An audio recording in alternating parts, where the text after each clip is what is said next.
नमस्कार प्यारे साथियों, मैं तापस स्वागत करता हूं आपको अपने चैनल डलमवाला पे। प्यारे साथियों, आज हम लोग सामान्य ज्ञान में देखेंगे कि भारत के पर्वत, वहां के पठार, यहाँ की मिट्टी और यहाँ के मैदान व यहाँ की नदियाँ। प्यारे साथियों, ये सामान्य ज्ञान के 120 प्लस क्वेश्चंस रहेंगे जो कि सभी एग्जाम की दृष्टि से बहुत ही इंपॉर्टेंट रहेंगे। तो क्वेश्चनों को स्टार्ट करेंगे प्यारे साथियों। पहला क्वेश्चन दिया गया है प्यारे साथियों कि हिमालय की लंबाई कितनी है। हिमालय पर्वत की लंबाई लगभग 2500 किलोमीटर है। नेक्स्ट क्वेश्चन दिया गया है हिमालय का निर्माण कैसे हुआ। हिमालय का निर्माण जो है प्यारे साथियों, पुरानी बातों में कहा जाता है कि प्राचीन एक टेथिस सागर यानी टेथिस नाम का एक सागर था, जिसके निक्षेप मतलब होता है जिसके पलट जाने से हिमालय पर्वत का निर्माण हुआ था। अगला क्वेश्चन दिया गया है हिमालय एक नवीन वलित पर्वत है जिसकी सबसे उत्तर एवं सबसे ऊंची श्रेणी कौन सी है। तो इसकी सबसे उत्तरी एवं सबसे ऊंची चोटी हिमाद्री के नाम से जानी जाती है। अगला क्वेश्चन दिया गया है कि भारत के प्रमुख दर्रे एवं सर्वोच्च शिखर कंचनजंगा किस श्रेणी में अवस्थित है। कंचनजंगा ये भारत की प्रमुख दर्रा व सर्वोच्च शिखर जो है हिमाद्री नामक चोटी पर अवस्थित है। अगला क्वेश्चन दिया गया है विश्व की सबसे ऊंची चोटी है। विश्व की सबसे ऊंची चोटी की बात करी तो माउंट एवरेस्ट जो है विश्व की सबसे ऊंची चोटी हो जाएगी। नेक्स्ट क्वेश्चन दिया गया माउंट एवरेस्ट की ऊंचाई है। माउंट एवरेस्ट की ऊंचाई है 8,848 मीटर। अगला क्वेश्चन दिया गया माउंट एवरेस्ट को नेपाल में क्या कहा जाता है और तिब्बत में क्या कहा जाता है। तो माउंट एवरेस्ट में जो है नेपाल में सागर माथा के नाम से जाना जाता है, जबकि तिब्बत में माउंट एवरेस्ट को कोलो लंबा के नाम से जाना जाता है। नेक्स्ट क्वेश्चन दिया गया है कि हिमालय का पाद प्रदेश क्या है। हिमालय का पाद प्रदेश, पाद मतलब होता है पद, पैर, तो जो है हिमालय का पाद प्रदेश हो जाएगा शिवालिक श्रेणी, यानी ये जहां से निकलती है। अगला क्वेश्चन दिया गया है भारत का सबसे प्राचीन पर्वत कौन सा है जिसकी सबसे ऊंची चोटी माउंट आबू पर स्थित गुरु शिखर है। तो माउंट यानी भारत की सबसे प्राचीन चोटी हो जाएगी अरावली, एक अवशिष्ट पर्वत है जो कि सबसे ऊंची माउंट आहो जिसकी सबसे ऊंची चोटी माउंट आबू है। अगला क्वेश्चन दिया गया है कि अरावली की पहाड़ी किस राज्य में स्थित है। अरावली की पहाड़ियां जो है राजस्थान में स्थित हैं। नेक्स्ट क्वेश्चन दिया गया अरावली के पूर्व से बनास नदी तथा पश्चिम से निकलती है। पश्चिम से लूनी नदी निकलती है। अरावली के पूर्व से बनास नदी निकलती है, वहीं पश्चिम की बात करें तो पश्चिम से जो है लूनी नदी निकलती है। नेक्स्ट क्वेश्चन दिया गया है लूनी नदी कहाँ गायब हो जाती है, यहाँ यानी कहाँ जाकर विलय हो जाती है। तो लूनी नदी आकर कच्छ के रण में समाप्त हो जाती है। कच्छ की रण की बात कर रहे हैं तो कच्छ का रण जो है राजस्थान में अवस्थित है। सारे प्यारे साथियों, कच्छ का रण जो है आपके गुजरात में स्थित है। अभी हमने राजस्थान गलती से बता दिया था, तो कच्छ का रण जो है गुजरात में स्थित। अगला क्वेश्चन दिया गया है प्यारे साथियों कि पश्चिमी घाट है। पश्चिमी घाट जो है एक भ्रंश पठार कगार है। अगला क्वेश्चन दिया गया है थाल घाट, भोर घाट एवं पाल घाट दर्रे कहाँ स्थित हैं। थाल घाट, भोर घाट, पाल घाट कहाँ स्थित हैं। तो थाल घाट, भोर घाट, पाल घाट ये है पश्चिमी घाट पर्वत यानी अन्य नाम सह्याद्री में स्थित है। अगला क्वेश्चन दिया गया है पूर्वी समुद्री तट में कन्याकुमारी से कृष्णा डेल्टा तक का तट क्या कहलाता है। डेल्टा तक का तट कहलाता है कोरोमंडल तट। अगला क्वेश्चन दिया गया है बंधुओं कि पश्चिमी तट में गुजरात से गोवा तक का तटीय क्षेत्र तथा मंगलौर से कन्याकुमारी तक का क्षेत्र क्या कहलाता है। गुजरात से गोवा तक का तट कोंकण तट के नाम से जाना जाता है, और वहीं मंगलौर से कन्याकुमारी तट का तटीय क्षेत्र मालाबार तट के नाम से जाना जाता है। प्यारे साथियों, अगला क्वेश्चन दिया गया है कोड़ा इकनाल कहाँ स्थित है। कोड़ा इकनाल कहाँ स्थित है। तो कोड़ा इकनाल जो है पालनी की पहाड़ी पर स्थित है। नेक्स्ट क्वेश्चन दिया गया है कि नीलगिरी की पहाड़ियाँ तमिलनाडु में हैं, ये कहाँ स्थित हैं। तो ये जो है पश्चिमी एवं पूर्वी घाट से मिलन स्थल पर स्थित हैं। अगला क्वेश्चन दिया गया है नीलगिरी की सबसे ऊंची चोटी कौन सी है। नीलगिरी की सबसे ऊंची चोटी हो जाएगी दोदा बेटा। नेक्स्ट क्वेश्चन दिया गया है दक्षिण भारत की ऊंची चोटी कौन है। दक्षिण भारत की सबसे ऊंची चोटी है अन्नाईमुदी। नेक्स्ट क्वेश्चन दिया गया है अन्नाईमुदी कहाँ स्थित है। अन्नाईमुदी जो है अन्नामलाई की पहाड़ियों पर स्थित है। अगला क्वेश्चन क्वेश्चन दिया गया है भारत में सबसे बड़ा पठार कौन सा है? भारत में सबसे बड़ा पठार है दक्कन का पठार। नेक्स्ट क्वेश्चन दिया गया है महिम तट तथा दक्कन का पठार कहाँ स्थित है? महिम तट तथा दक्कन का पठार जो है महाराष्ट्र में स्थित है। नेक्स्ट क्वेश्चन दिया गया है भारत का रूर कहलाता है, भारत का रूर जो है छोटा नागपुर पठार के रूप में या छोटा नागपुर का पठार कहलाता है। अगला क्वेश्चन दिया गया है मालवा का पठार कहाँ स्थित है? मालवा का पठार कहाँ स्थित है? मालवा का पठार जो है अरावली तथा दक्षिण के विंध्य श्रृंखलाओं में स्थित है। नेक्स्ट क्वेश्चन दिया गया है महेंद्रगिरी कहाँ स्थित है? महेंद्रगिरी जो है पूर्वी घाट के पर्वत में स्थित है। नेक्स्ट क्वेश्चन दिया गया है नर्मदा एवं ताप्ती के मध्य सतपुड़ा एक ब्लॉक पर्वत है जिसका सर्वोच्च शिखर कौन सा है? जिसका सर्वोच्च शिखर हो जाएगा धूपगढ़। अगला क्वेश्चन दिया गया है प्यारे साथियों कि गारो, खासी, जयंतिया पहाड़ी किस राज्य में हैं? गारो, खासी, जयंतिया पहाड़ी जो है मेघालय में स्थित हैं। अगला क्वेश्चन दिया गया है धुआंधार जलप्रपात यानी जबलपुर मध्य प्रदेश सतपुड़ा पर्वत क्षेत्र में किस नदी पर है? तो जो है नर्मदे नदी पर है। अगला क्वेश्चन दिया गया है भारत में सबसे बड़ा नदी मुख किस नदी का है? भारत में सबसे बड़ा नदी मुख जो है हुगली नदी का है। अगला क्वेश्चन दिया गया है भारत में विशाल मैदान का निर्माण नदियों द्वारा बहाकर लाई गई से हुआ है, यानी नदियों द्वारा बहाकर लाए गए निक्षेपों से जो है भारत के विशाल मैदान का निर्माण हुआ है। अगला क्वेश्चन दिया गया है भारत द्वारा निर्मित मैदान कहलाते हैं, भारत द्वारा यानी पवन द्वारा निर्मित मैदान कहलाते हैं। तो पवन द्वारा निर्मित मैदान जो है पेडी प्लेन नाम से जाने जाते हैं। नेक्स्ट क्वेश्चन दिया गया है भारत की लंबी नदी गंगा है जिसकी उत्पत्ति कहाँ से हुई है? इसकी उत्पत्ति जो है गंगा नदी की उत्तराखंड में स्थित गंगोत्री हिमनद से हुई है। अगला क्वेश्चन दिया गया है वास्तव में देवप्रयाग में भागीरथी एवं अलकनंदा नदियों की संयुक्त धारा क्या कहलाती है? वास्तव में जो है देवप्रयाग व भागीरथी अलकनंदा नदियों की धारा जो है गंगा कहलाती है। अगला क्वेश्चन दिया गया है गंगा की सबसे लंबी सहायक नदी है यमुना नदी है। नेक्स्ट क्वेश्चन दिया गया है भारत के सबसे दक्षिण में स्थित नदी कौन सी है? भारत के सबसे दक्षिण में स्थित नदी कहलाती है वैगई नदी। अगला क्वेश्चन कहलाता है बांग्लादेश में गंगा नदी को डाट तथा ब्रह्मपुत्र नदी को तट कहा जाता है। तो बांग्लादेश में गंगा नदी को पद्मा के नाम से जाना जाता है और ब्रह्मपुत्र नदी को जो है जमुना के नाम से जाना जाता है। बांग्लादेश में जो है गंगा नदी को पद्मा के नाम से और ब्रह्मपुत्र को जमुना के नाम से जाना जाता है। नेक्स्ट क्वेश्चन दिया गया है गंगा एवं ब्रह्मपुत्र की संयुक्त धारा कहलाती है जिसकी सहायक नदी बराक है। गंगा एवं ब्रह्मपुत्र की धारा मेघना कहलाती है और मेघना की सहायक नदी हो जाएगी बराक।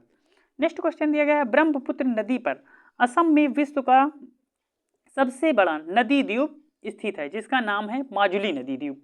माजुली नदी द्वीप नाम है जो कि ब्रह्मपुत्र नदी असम में है। अगला क्वेश्चन दिया गया है विश्व का सबसे बड़ा डेल्टा का निर्माण गंगा एवं ब्रह्मपुत्र नदी करती है। तो गंगा और ब्रह्मपुत्र नदी मिलकर जो है विश्व के सबसे बड़े डेल्टा का निर्माण करती है जिसका नाम हो जाएगा सुंदरबन का डेल्टा जो कि पश्चिम बंगाल में स्थित है। अगला क्वेश्चन दिया गया है ब्रह्मपुत्र को तिब्बत में शांगपो एवं अरुणाचल प्रदेश में सियांग व असम में क्या कहा जाता है? असम में जो है ब्रह्मपुत्र नदी को दिहांग के नाम से जाना जाता है, वहीं जो है तिब्बत में सांगपो के नाम से जाना जाता है, अरुणाचल प्रदेश में सियांग के नाम से जाना जाता है। नेक्स्ट क्वेश्चन दिया गया है कावेरी नदी कहलाती है। कावेरी नदी को दक्षिण की गंगा के नाम से भी जाना जाता है। अगला क्वेश्चन दिया गया है प्रायद्वीपीय भारत सबसे लंबी नदी। प्रायद्वीपीय भारत की सबसे लंबी नदी कौन सी है और दूसरी सबसे लंबी नदी कौन सी है? प्रायद्वीपीय भारत की सबसे लंबी नदी हो जाएगी गोदावरी और वहीं दूसरी सबसे लंबी नदी हो जाएगी कृष्णा नदी। नेक्स्ट क्वेश्चन दिया गया है गोदावरी को वृद्ध गंगा या दक्षिण की गंगा कहा जाता है जिसका उद्गम कहाँ से होता है? यानी गोदावरी को वृद्ध गंगा कहा जाता है और दक्षिण गंगा के नाम से भी जाना जाता है। तो गोदावरी का उद्गम कहाँ से हुआ है यह बात पूछी जा रही है। तो गोदावरी का उद्गम जो है नासिक यानी महाराष्ट्र के निकट त्र्यंबकम गांव की पहाड़ी से होता है गोदावरी का निर्माण। अगला क्वेश्चन दिया गया है नदी द्वारा लाए गए अवसाद का जमाव जब मुहाने पर होता है तो निर्माण होता है। तो निर्माण जो है डेल्टा का होता है। अगला क्वेश्चन दिया गया है प्यारे साथियों कि डेल्टा की आकृति कैसी होती है? डेल्टा की आकृति होती है त्रिभुजाकार। नेक्स्ट क्वेश्चन दिया गया है जो नदी डेल्टा नहीं बनाती हैं उसके मुहाने को कहते हैं, उसके नदी को मुहाने को कहते हैं एस्चुअरी यानी ज्वार नदमुख। अगला क्वेश्चन दिया गया है नर्मदा नदी का उद्गम कहाँ है, उद्गम स्थल कहाँ है? नर्मदा नदी का उद्गम स्थल है अमरकंटक। अगला क्वेश्चन दिया गया है नर्मदा नदी अधिकांशतः कहाँ बहती है? नर्मदा नदी अधिकांशतः जो है मध्य प्रदेश में बहती है। अगला क्वेश्चन दिया गया है नदी के द्वारा की जाने वाली काट छांट की प्रक्रिया अपर्दन तथा उसमें जमा करने की क्रिया क्या कहलाता है? उसमें जमा करने की क्रिया जो है निक्षेपण के नाम से जानी जाती है। नेक्स्ट क्वेश्चन दिया गया है गुजरात की जीवन रेखा। गुजरात की जीवन रेखा किसे कहते हैं? गुजरात की जीवन रेखा जो है नर्मदा नदी को कहा जाता है। अगला क्वेश्चन दिया गया है सर्वाधिक सीधी बहने वाली नदी कौन सी है? सबसे सीधी बहने वाली नदी हो जाएगी नर्मदा नदी जो कि गुजरात में बहती है। अगला क्वेश्चन भारत में सबसे लंबी सहायक नदी कौन सी है? भारत में सबसे लंबी सहायक नदी हो जाएगी यमुना नदी। नेक्स्ट क्वेश्चन दिया गया है भारत में सबसे बड़ा नदी बेसिन किसका है? सबसे बड़ा बेसिन किसका है? तो ये गंगा नदी का है। अगला क्वेश्चन दिया गया है असम का शोक कहलाता है, असम का शोक जो है ब्रह्मपुत्र नदी को कहते हैं। नेक्स्ट क्वेश्चन दिया गया है बिहार का शोक कहलाता है, बिहार का शोक जो है कोसी नदी को कहते हैं। नेक्स्ट क्वेश्चन दिया गया है मिट्टी का अध्ययन कहलाता है, मिट्टी का अध्ययन जो है पोडोलॉजी कहलाता है। नेक्स्ट क्वेश्चन दिया गया है झीलों का अध्ययन कहलाता है, झीलों का अध्ययन कहलाता है निम्नोलॉजी। नेक्स्ट क्वेश्चन चट्टानों का अध्ययन कहलाता है, चट्टानों का अध्ययन पेट्रोलॉजी कहलाता है। देखो झीलों का अध्ययन लिम्नोलॉजी और जो है चट्टानों का अध्ययन पेट्रोलॉजी कहलाता है। अगला क्वेश्चन दिया गया है सर्वाधिक उपजाऊ एवं सर्वाधिक मात्रा में पाई जाने वाली मिट्टी कौन सी है? सर्वाधिक उपजाऊ और सर्वाधिक मात्रा में पाई जाने वाली मिट्टी हो जाएगी आपकी जलोढ़ मिट्टी। जलोढ़ मिट्टी को दोमट मिट्टी के नाम से भी जाना जाता है। नेक्स्ट क्वेश्चन दिया गया है पुराने जलोढ़ मिट्टी को क्या कहा जाता है? पुराने जलोढ़ मिट्टी को बांगर कहा जाता है जो सड़ गल जाती है। नेक्स्ट क्वेश्चन दिया गया है नवीन जलोढ़ मिट्टी को क्या कहते हैं? नवीन जलोढ़ मिट्टी को खादर मिट्टी के नाम से जाना जाता है। अगला क्वेश्चन दिया गया है कपास की खेती के लिए कौन सी मिट्टी उत्तम होती है जिसे रेगुर मिट्टी भी कहा जाता है? तो काली मिट्टी को रेगुर मिट्टी भी कहा जाता है जो कपास की खेती के लिए बहुत ही हेल्पफुल होती है या उपजाऊ होती है। अगला क्वेश्चन दिया गया प्यारे साथियों की काली मिट्टी का विस्तार किस राज्य में है? काली मिट्टी का विस्तार जो है महाराष्ट्र में है। नेक्स्ट क्वेश्चन लौह ऑक्साइड की अधिकता के कारण लाल मिट्टी का रंग होता जा रहा है, लाल मिट्टी का रंग यानी लौह ऑक्साइड के कारण जो है लाल मिट्टी का रंग लाल होता है। अगला क्वेश्चन दिया गया है चाय की खेती के लिए कौन सी मिट्टी उत्तम है? तो चाय की खेती के लिए लैटेराइट मिट्टी जो है उत्तम है। नेक्स्ट क्वेश्चन दिया गया है भारत की जलवायु कैसी है? भारत की जलवायु है उष्णकटिबंधीय मानसूनी। नेक्स्ट क्वेश्चन दिया गया है भारत में मानसून का आगमन कब होता है? भारत में जो है मानसून का आगमन जून के प्रथम सप्ताह यानी 1 से 5 जून में केरल में आ जाता है। अगला क्वेश्चन दिया गया है रबी की फसल कब बोई जाती है? रबी की फसल जो है अक्टूबर नवंबर में बोई जाती है। रबी की फसल जैसे हो गई गेहूँ, चने। अगला क्वेश्चन दिया गया है खरीफ की फसल कब बोई जाती है? तो खरीफ की फसल कब में बोई जाती है तथा नवंबर में काट ली जाती है। तो खरीफ की फसल की बात हुई, खरीफ की फसल जो है जून जुलाई में बोई जाती है और नवंबर दिसंबर में काट ली जाती है। गेहूँ, नेक्स्ट क्वेश्चन दिया गया है गेहूँ, जौ, चना, मटर, सरसों, आलू, राई। गेहूँ, जौ, चना, मटर, सरसों, आलू, राई इत्यादि हैं और धान, गन्ना, तिलहन, ज्वार, बाजरा, मक्का, अरहर आदि हैं। तो ये सभी जो हैं खरीफ की फसलें हैं। कहने का मतलब है कि गेहूँ, जौ, चना, मटर, सरसों, राई ये जो हैं रबी की फसलें हैं और ये जो दी गई हैं धान, गन्ना, तिलहन, ज्वार, बाजरा, मक्का, अरहर ये जो हैं खरीफ की फसलें हैं। नेक्स्ट क्वेश्चन दिया गया है लक्षद्वीप समूह कहाँ स्थित है? लक्षद्वीप समूह जो है अरब सागर में स्थित है। अगला क्वेश्चन दिया गया है लक्षद्वीप कहाँ स्थित है? लक्षद्वीप अरब सागर में स्थित है। नेक्स्ट क्वेश्चन दिया गया है लक्षद्वीप समूह डाट निर्मित है। लक्षद्वीप समूह यानी किससे बना हुआ है? लक्षद्वीप समूह जो है प्रवाल यानी करीलों से प्रवाल भित्तियों से मिलकर बना हुआ है। अगला क्वेश्चन दिया गया है बेल्लोर के निकट स्थित है। बेल्लोर के निकट जो है श्रीहरिकोटा प्रवाल द्वीप स्थित है। नेक्स्ट क्वेश्चन दिया गया है लक्षद्वीप की राजधानी है। लक्षद्वीप की राजधानी है कवरत्ती। नेक्स्ट क्वेश्चन दिया गया है लक्षद्वीप में कुल द्वीपों की संख्या कितनी है? लक्षद्वीप में कुल द्वीपों की संख्या 36 हो जाएगी। अगला क्वेश्चन लक्षद्वीप समूह का सबसे बड़ा द्वीप समूह कौन सा है? तो अंड्रोट जो है लक्षद्वीप समूह का सबसे बड़ा द्वीप। अगला क्वेश्चन दिया गया है लक्षद्वीप समूह का सबसे छोटा द्वीप कौन सा है? लक्षद्वीप समूह का सबसे छोटा द्वीप हो जाएगा बिट्रा द्वीप। नेक्स्ट क्वेश्चन है लक्षद्वीप के लोग कौन सी भाषा बोलते हैं? लक्षद्वीप के लोग जो है मलयालम भाषा बोलते हैं। अगला क्वेश्चन दिया गया है अंडमान निकोबार द्वीप समूह बंगाल की खाड़ी में स्थित जो निर्मित है, ये जो है ज्वालामुखी से निर्मित है।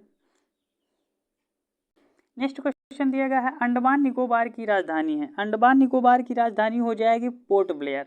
नेक्स्ट क्वेश्चन दिया गया है अंडमान निकोबार द्वीप समूह को क्या कहा जाता है? अंडमान निकोबार द्वीप समूह को जो है मकरंद द्वीप या एमराल्ड आइलैंड के नाम से जाना जाता है। नेक्स्ट क्वेश्चन दिया गया है अंडमान निकोबार की सबसे ऊंची चोटी कौन सी है? सबसे ऊंची कौन सी है?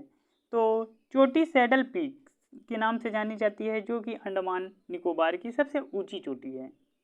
अगला क्वेश्चन दिया गया है दक्कन दर्रा कहाँ स्थित है? दक्कन दर्रा जो है दक्षिणी एवं लघु अंडमान में स्थित है। अगला क्वेश्चन दिया गया है अंडमान द्वीप की मूल निवासी कौन है? ओंग जो है वहाँ के मूल निवासी हैं। नेक्स्ट क्वेश्चन निकोबार द्वीप समूह की निवासी कौन है? निकोबार द्वीप समूह के निवासियों को कहा जाता है शोम्पेन, और अंडमान द्वीप के मूल निवासियों को ओंग के नाम से जाना जाता है, वहीं निकोबार द्वीप समूह के निवासियों को सोमपेम के नाम से जाना जाता है। अगला क्वेश्चन दिया गया है भारत का एकमात्र सक्रिय ज्वालामुखी कहाँ है? भारत का एकमात्र सक्रिय ज्वालामुखी बैरन मध्य अंडमान के पूर्वी भाग में स्थित है। अगला क्वेश्चन दिया गया है ज्वालामुखी द्वीप कहाँ है? ज्वालामुखी द्वीप जो है नारकोंडम उत्तरी अंडमान में स्थित है। नेक्स्ट क्वेश्चन दिया गया है आदम ब्रिज कहाँ स्थित है? आदम ब्रिज जो है तमिलनाडु श्रीलंका के बीच स्थित है। नेक्स्ट क्वेश्चन दिया गया है न्यू मूर द्वीप कहाँ स्थित है? न्यू मूर द्वीप जो है बंगाल की खाड़ी में और बांग्लादेश एवं भारत की सीमा पर स्थित है। नेक्स्ट क्वेश्चन दिया गया है अंडमान निकोबार द्वीप समूह स्वतंत्रता पूर्व नाम से जाना जाता है। अंडमान निकोबार द्वीप समूह को जो है स्वतंत्रता के पहले काला पानी के नाम से भी जाना जाता था। अगला क्वेश्चन दिया गया है भारत की सबसे लंबी रेल सुरंग कौन सी है? भारत की सबसे लंबी रेल सुरंग हो जाएगी जम्मू के नज़दीक बनिहाल में पीर पंजाल सुरंग। अगला क्वेश्चन दिया गया है अंग्रेजों के समय भारत की ग्रीष्मकालीन राजधानी कौन थी? अंग्रेजों के समय में भारत के समय ग्रीष्मकालीन राजधानी थी शिमला। अगला क्वेश्चन दिया गया है कि सेब उत्पादन में अग्रणी राज्य कौन सा है? सेब उत्पादन सबसे ज़्यादा जम्मू कश्मीर में होता है। अगला क्वेश्चन दिया गया है भारत का सबसे ऊंचा बांध टिहरी बांध उत्तराखंड में निर्माण इसका हुआ था 2006 में, जो कि किस नदी पर बना है? यह भागीरथी पर बना हुआ है। टिहरी बांध सबसे ऊंचा बांध है। अगला क्वेश्चन दिया गया है भारत का सबसे लंबा बांध कौन सा है? भारत का सबसे लंबा बांध हो जाएगा हीराकुंड बांध महानदी पर उड़ीसा। इसका निर्माण जो है 1956 ईस्वी में हुआ था हीराकुंड बांध का। अगला क्वेश्चन दिया गया है प्रसिद्ध स्थल कुरुक्षेत्र कहाँ स्थित है? कुरुक्षेत्र जो है हरियाणा में स्थित है। अगला क्वेश्चन दिया गया है प्लासी पश्चिम बंगाल के किस में स्थित है? तो ये जो है नदिया जिले में स्थित है प्लासी। नेक्स्ट क्वेश्चन दिया गया है हल्दी घाटी युद्ध भूमि का संबंध किस राज्य से है? हल्दी घाटी भूमि युद्ध का संबंध जो है राजस्थान से है। नेक्स्ट क्वेश्चन दिया गया है भारत का वह कौन सा राज्य जहां पर सभी गांवों की बिजली पहुंचाई गई है? तो ये जो है हरियाणा है। अगला क्वेश्चन दिया गया है बुनकरों का शहर कहते हैं। बुनकरों का शहर जो है पानीपत हरियाणा को कहा जाता है। नेक्स्ट क्वेश्चन दिया गया है भारत में ऊनी वस्त्र की पहली मिल कब स्थापित हुई? भारत में ऊनी वस्त्र मिल जो है 1876 ईस्वी कानपुर में स्थापित हुई थी। अगला क्वेश्चन फूलों की घाटी के नाम से किसे जाना जाता है? फूलों की घाटी के नाम से जाना जाता है चामोली उत्तराखंड राज्य में। अगला क्वेश्चन दिया गया है जिम कॉर्बेट नेशनल पार्क किस राज्य में स्थित है? उत्तराखंड में है। नेक्स्ट क्वेश्चन दिया गया है हुंडरू प्रपात स्वर्ण रेखा नदी पर किस राज्य में स्थित है? हुंडरू प्रपात स्वर्ण रेखा नदी किस राज्य में स्थित है? ये जो है हुंडरू प्रपात और स्वर्ण रेखा नदी झारखंड में स्थित है। अगला क्वेश्चन दिया गया उड़ीसा के बिहार से अलग कब किया गया? उड़ीसा को बिहार से अलग किया गया था 1 अप्रैल 1936 ईस्वी को। नेक्स्ट क्वेश्चन दिया गया है बिहार पश्चिम बंगाल से कब अलग हुआ? बिहार पश्चिम बंगाल से 1912 ईस्वी में अलग हुआ था। नेक्स्ट क्वेश्चन है पहली सूती वस्त्र मिल कब स्थापित किया गया? पहली जो है सूती वस्त्र मिल स्थापित किया गया था 1818 को कोलकाता के फोर्ट ग्लास्टर में। नेक्स्ट क्वेश्चन दिया गया है भारत का पहला उर्वरक कारखाना कहाँ लगाया गया था? उर्वरक कारखाना 1906 में रानीपेट तमिलनाडु में स्थापित किया गया था। नेक्स्ट क्वेश्चन कागज का पहला सफल कारखाना कहाँ स्थित है? कागज का सबसे पहला कारखाना लखनऊ में 1879 ईस्वी में लगाया गया था। अगला क्वेश्चन दिया दिया गया है भारत में दिया सलाई का प्रथम कारखाना कहाँ स्थित है। भारत में दिया सलाई का प्रथम कारखाना जो है 1921 ईस्वी अहमदाबाद में स्थित किया गया था। नेक्स्ट क्वेश्चन दिया गया है कि सबसे अधिक जूट तथा पटसन का उत्पादन कहाँ होता है। सबसे अधिक जूट व पटसन का उत्पादन पश्चिम बंगाल में होता है। नेक्स्ट क्वेश्चन दिया गया है भारतीय वन्यजीव संस्थान देहरादून में स्थित है। अगला क्वेश्चन दिया गया है सलीम अली पक्षी विज्ञान तथा प्रकाशित इतिहास केंद्र कहाँ स्थित है। ये जो है कोयम्बटूर तमिलनाडु में स्थित है। अगला क्वेश्चन दिया गया है सलीम अली पक्षी अभ्यारण्य कहाँ है। ये जो है चोराव गोवा में स्थित है। नेक्स्ट क्वेश्चन दिया गया है कपास एवं मूंगफली उत्पादन में अग्रणी देश गुजरात हो जाएगा। अगला क्वेश्चन दिया गया है भारत की प्रथम जल विद्युत परियोजना सन 1902 ईस्वी में निर्मित है। यह जो है शिव समुद्रम तमिलनाडु में कावेरी नदी पर बनाया गया था। जल विद्युत परियोजना प्रथम था जो 1902 में बनाया गया था। अगला क्वेश्चन दिया गया भारत में प्रथम परमाणु विस्फोट कब किया गया था। प्रथम परमाणु विस्फोट जो है 18 मई 1974 ईस्वी को पोखरण राजस्थान में किया गया था। इस पर एक मूवी भी बनाई गई है परमाणु, जॉन इब्राहिम की। अगला क्वेश्चन दिया गया है नागौर राजस्थान जिले में मकराना क्षेत्र भारत पाया जाता है। तो जो है मकराना क्षेत्र भारत का उत्कृष्ट संगमरमर पाया जाता है। अगला क्वेश्चन दिया गया है सोयाबीन उत्पादन में अग्रणी राज्य कौन सा है। सोयाबीन उत्पादन में जो है मध्य प्रदेश सबसे आगे है। अगला क्वेश्चन है सांची स्तूप खजुराहो प्रसिद्ध मंदिर कहाँ स्थित है। सांची का स्तूप व खजुराहो प्रसिद्ध मंदिर जो है मध्य प्रदेश में स्थित है। नेक्स्ट क्वेश्चन धान का कटोरा किसे कहा जाता है। धान का कटोरा जो है छत्तीसगढ़ को कहा जाता है। अगला क्वेश्चन दिया गया है नंदकानन उद्यान कहाँ स्थित है। नंदकानन उद्यान जो है भुवनेश्वर उड़ीसा में स्थित है। नेक्स्ट क्वेश्चन है सबसे बड़ा गुफा मंदिर कहाँ स्थित है। सबसे बड़ा गुफा मंदिर जो है गुफा भी है मंदिर भी है एलोरा महाराष्ट्र में स्थित है। अगला क्वेश्चन है भारत के सरकार कार्यालय ईमेल का प्रचार पहली बार कहाँ हुआ था। पहली बार जो है गोवा में हुआ था। नेक्स्ट क्वेश्चन में लास्ट क्वेश्चन दिया गया है भारत का कृत्रिम भूभाग प्रक्षेपण केंद्र कहाँ है। ये श्रीहरिकोटा आंध्र प्रदेश नेल्लौर में स्थित है। प्यारे साथियों, यदि आपको मेरा वीडियो अच्छा लगा तो वीडियो को लाइक करिएगा और चैनल को सब्सक्राइब करिएगा व अपने दोस्तों में शेयर करिएगा। धन्यवाद। अब आपको मिलेंगे अगले वीडियो में।